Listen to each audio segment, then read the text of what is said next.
You will listen to an interview with Mr. Sargent and a customer care officer of a vacuum cleaning company. First, you have some time to look at questions 1 to 5.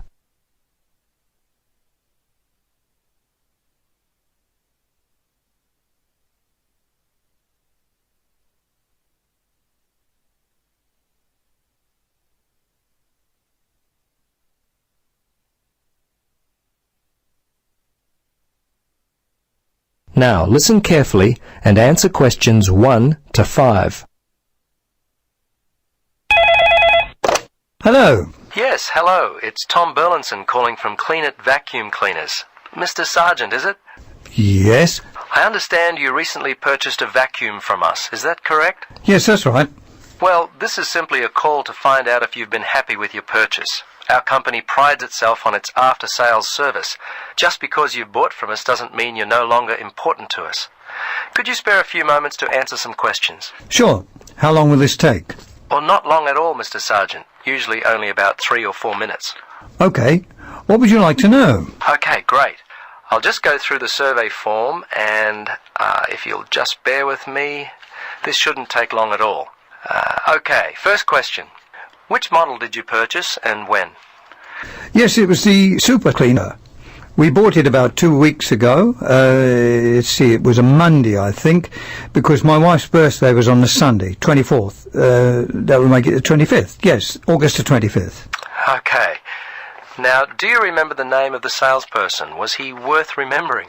Yes, his name was Jim. My wife and I were very impressed with him. He was a great source of information, very helpful. Great. I'll make sure that your kind words about Jim are passed on to him. Okay, now let's see. Yes. Have you purchased any other products from us this year? Oh, let's see. Of course, we bought the super cleaner. I think that's all. Well, we bought some vacuum bags with it as well.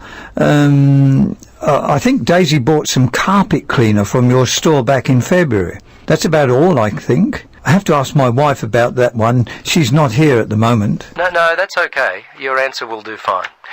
We don't have to be too picky. Okay, so how much money would you say you've spent, all told, in the store?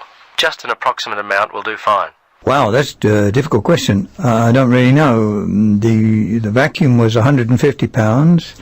The other stuff, I'd say around £15, I suppose. The total was around £165. But I couldn't be totally sure. It may be a bit more than that. That's fine. Now, the next thing on my list is how would you rate the quality of the products you purchased?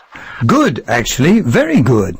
So far, we've not had any problems with the products from Clean It. Service and value have been very good. So I guess you have a loyal customer. Oh, wonderful. I'm really pleased that your experience with our company has been a positive one. Tell me, do you purchase any other items of cleaning equipment? If so, from whom? I'm very fussy about the interior of my car, you know. The seats and carpets, I found a product from Easy Clean which works well on the carpets and an air freshener from Mr. Tidy that really smells good. Apart from that, I couldn't say for sure. I think my wife buys floor cleaner from Johnson Brothers. Before you listen to the rest of the conversation, you have some time to look at questions 6 to 10.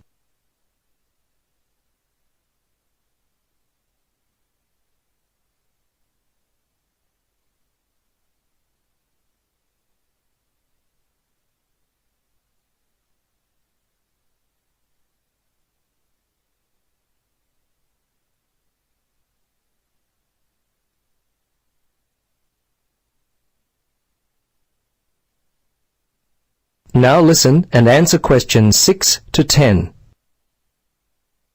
Well, we've just introduced a new line of car fresheners. You might like to stop by. We'll offer you a 20% discount.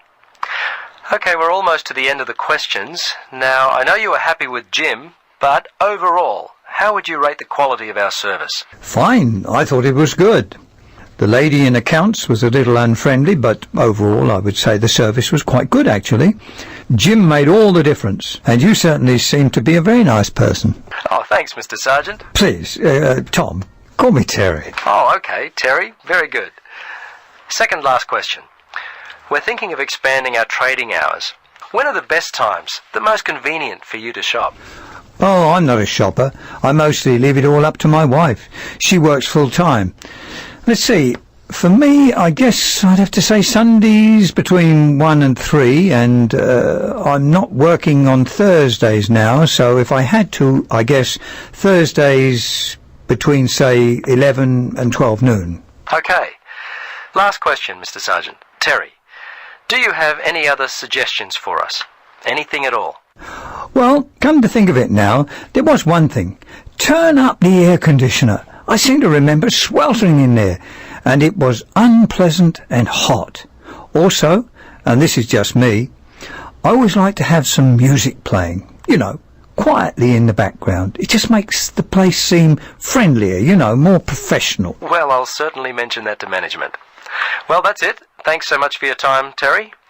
If there is anything we can do in the future to help you, don't hesitate to call us. Okay, bye now. Yes, bye-bye, and thanks again.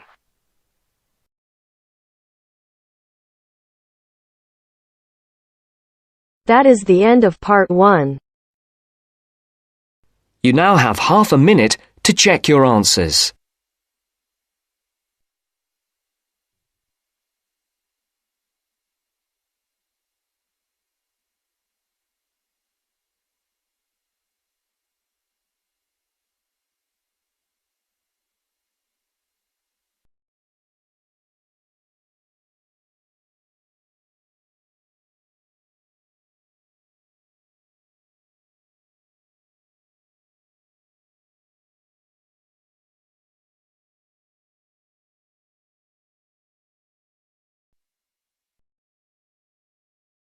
Now turns to part 2.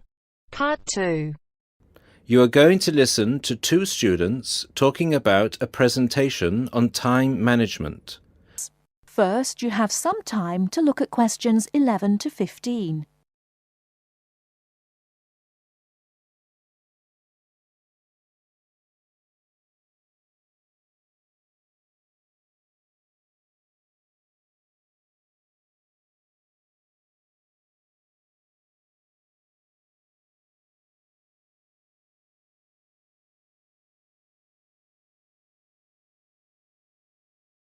Now, listen carefully and answer questions 11 to 15.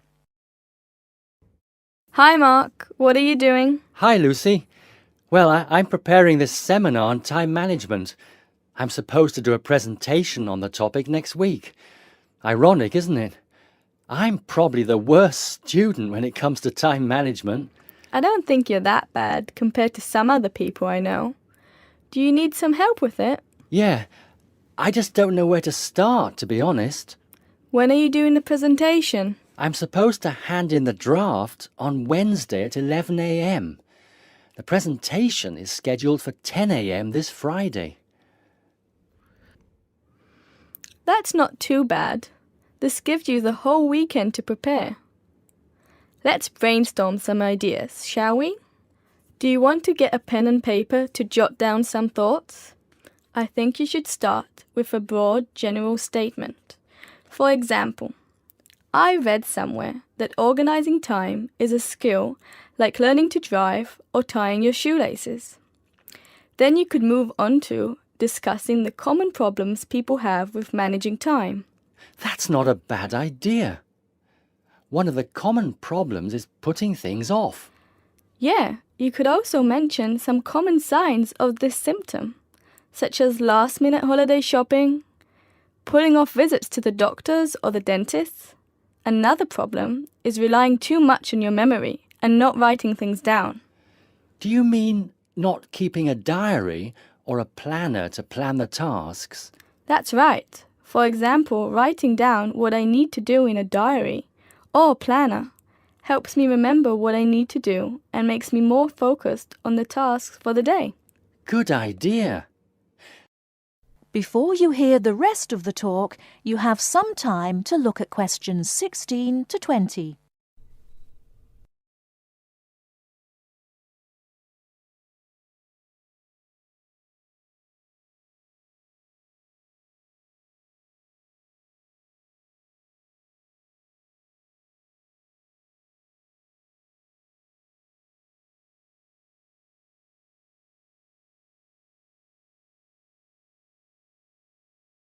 Now listen and answer questions 16 to 20.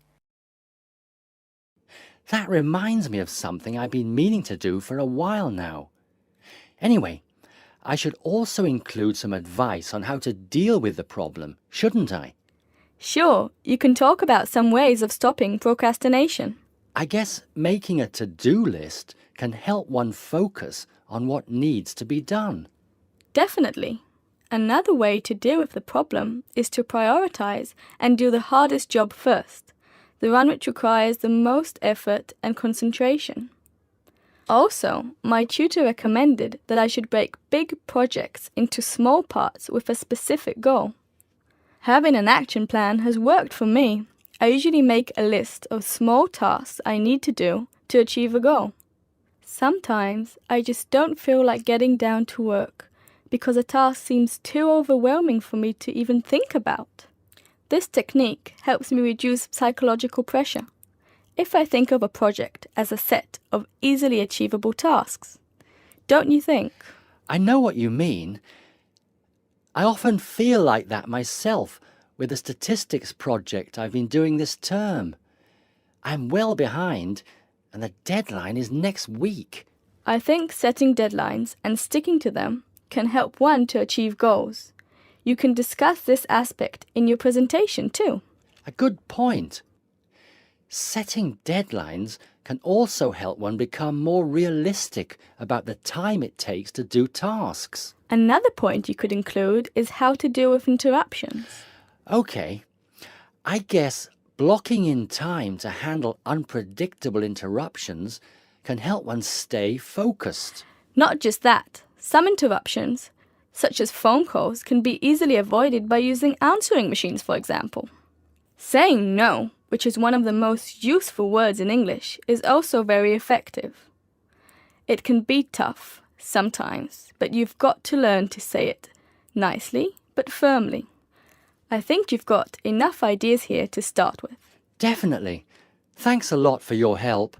I just need to type the ideas up and I think I'm all set. Do you think you can lend me your laptop for a couple of hours? I'm afraid I can't. I've got to finish my own project. Never mind. I'll use one at the library. You certainly know how to say no. Learned it the hard way. Got to go now. Good luck with the presentation. Cheers. See you later.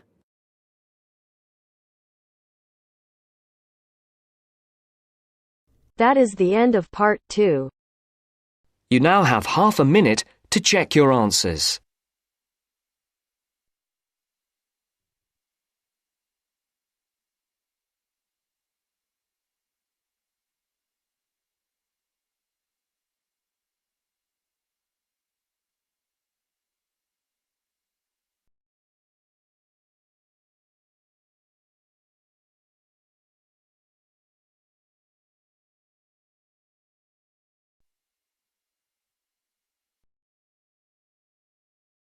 Now turns to part 3.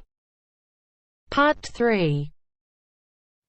You will hear a female and a male student talking about the mock exams that they have just taken. First, you have some time to look at questions 21 to 25.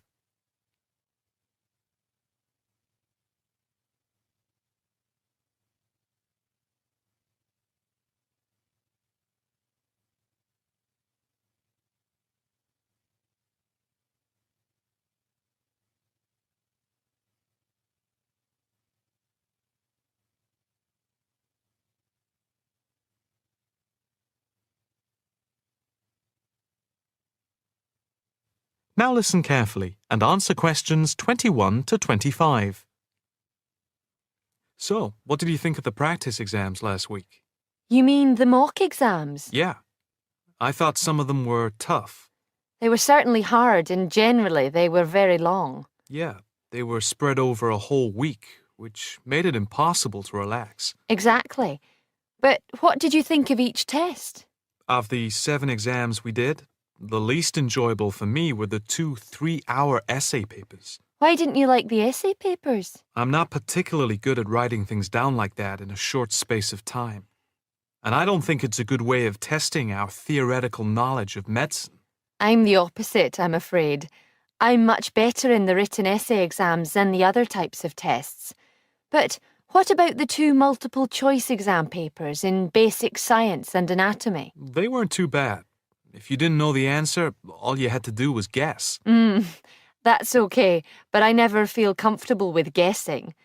And you know that there is research that shows that women are disadvantaged when doing multiple-choice questions compared to men. You've mentioned this before, but I'm not sure I believe it. It's true. Multiple-choice questions benefit men more than women. They are a male construct. If you say so. It's not if I say so. Anyway, you have to be careful with multiple-choice questions because of the negative marking. That can really bring the score down if you keep guessing and get all of the guesses wrong.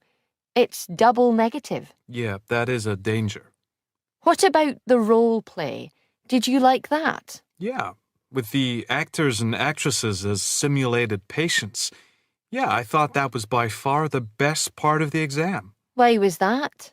What I liked about it was during the 24 test stations, we had a chance to show what we know about communicating with patients and show our practical medical knowledge, etc. Yes, I think I agree with you there. I enjoyed all of the stations, but I can tell you I was tired at the end. I have done a practice exam with 12 test stations, but not 24. It was exhausting, but also exhilarating. I agree completely. It lasted nearly 4 hours in total with the break. Before you hear the rest of the conversation, you have some time to look at questions 26 to 30.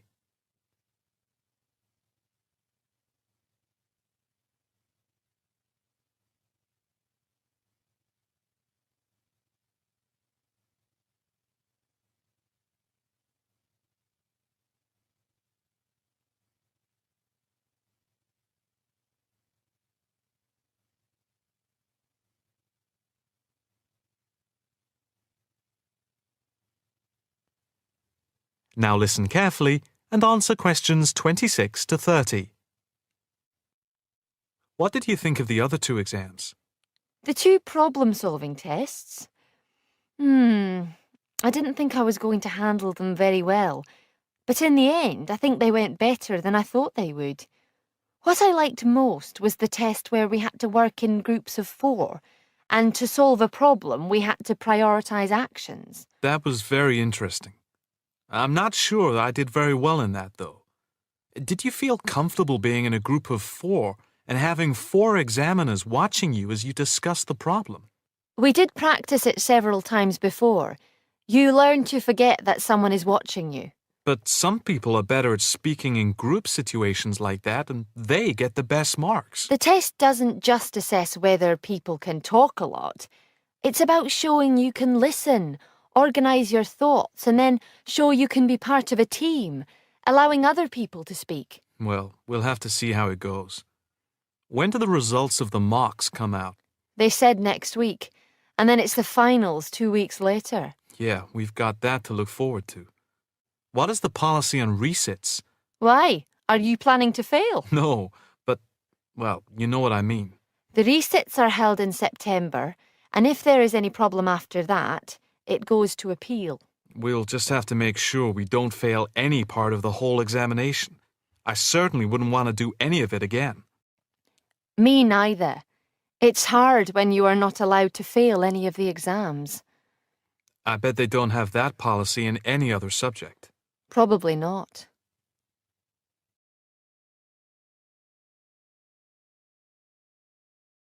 That is the end of part 3. You now have half a minute to check your answers.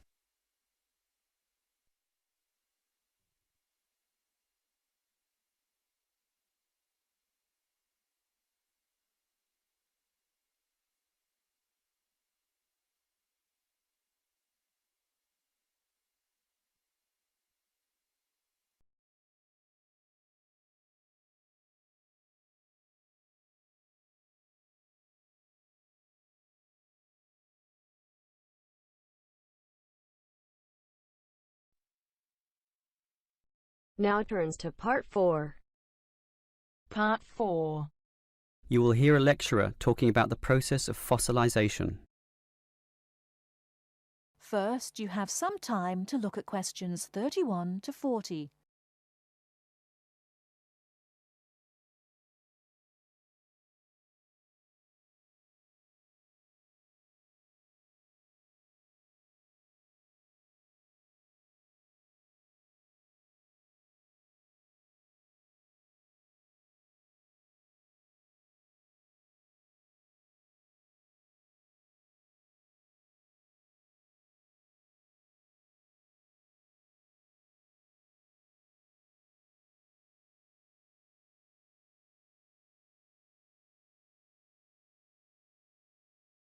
Now listen carefully and answer questions 31 to 40. The foremost exhibition in any great natural history museum is almost invariably a skeleton of a large dinosaur, often the famous Tyrannosaurus rex, or T-Rex as it's usually known. Thus, one would think that these skeletons are plentiful, one for each museum, and more to spare in the basement. Well, here's an interesting fact. Almost every one of those T-Rex skeletons are just copies of the original fossils, and we only have 20 sets of these in the whole world. And the most complete is still missing 1/5 of its bones, and the rest are missing a lot more. And given that these dinosaurs once numbered in the thousands and existed on this earth for perhaps 3 million years, you can realize an obvious fact. Fossilization is actually an extremely rare occurrence. Fossilization can only occur when, after an animal dies, it is buried in soft mud or silt relatively quickly before the body completely rots or is torn to pieces by scavengers. Given this fact, the overwhelming majority of fossils are in marine sediment, where former marine life sank to the sea bottom, where sediment was being continually deposited. This means that we have a fairly good idea of the life in Earth's ancient oceans, but a much sketchier view of the land-based life forms. Fossilization on land needs water and mud, meaning that it is most often near ancient river sites and lakes. But it is still so rare that there are, in fact, large stretches of geological time about which we don't quite know what was happening at all. So, given that fossilization is so rare, the natural question is, what can increase its odds? Well, fossilization mostly occurs with organisms which meet 3 basic criteria. 1, they must have hard body parts, for example, shells, plates, bones, and teeth. Unfortunately, the soft parts just rot away far too quickly to be fossilized. And I say unfortunately because it is often the soft fleshy features that most interest us. An elephant's trunk, for example, would not fossilize, and from the skeleton alone, we would never know the trunk was there. The second criterion for more likely fossilization is that the organism in question must have existed in considerable numbers and be spread over a wide geographical range. This simply increases the statistical probability that one of them will one day be fossilized and hopefully found.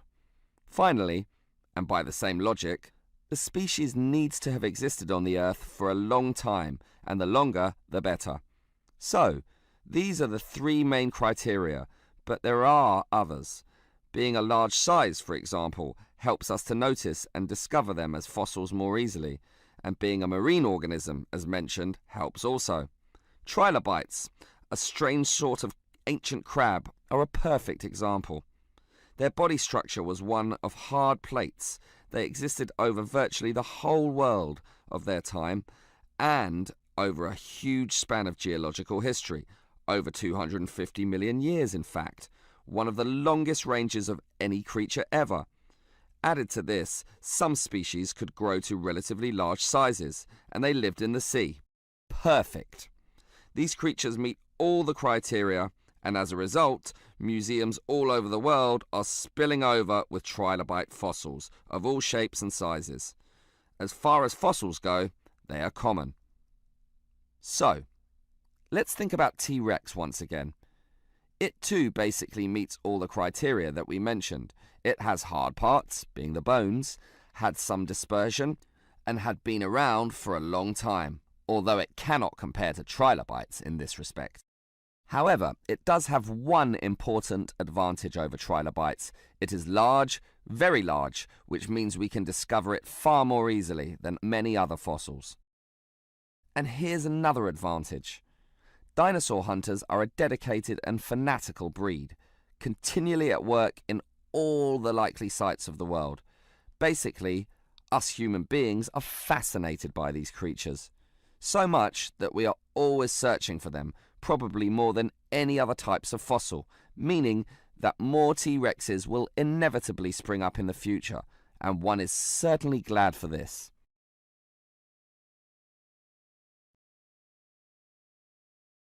That is the end of part 1. You now have half a minute to check your answers.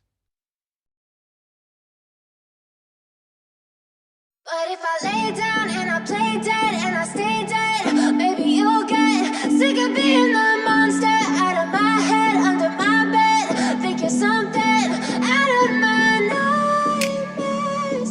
See me right there. But if I lay down and I play dead and I stay dead, then will you get bored of killing me? Silhouettes of you are like a taunt. Never really know just what you want. With you I don't ever feel calm. I can feel the sweat inside my palms. Play with me like cats and a string. You don't understand the pain it brings. You don't ever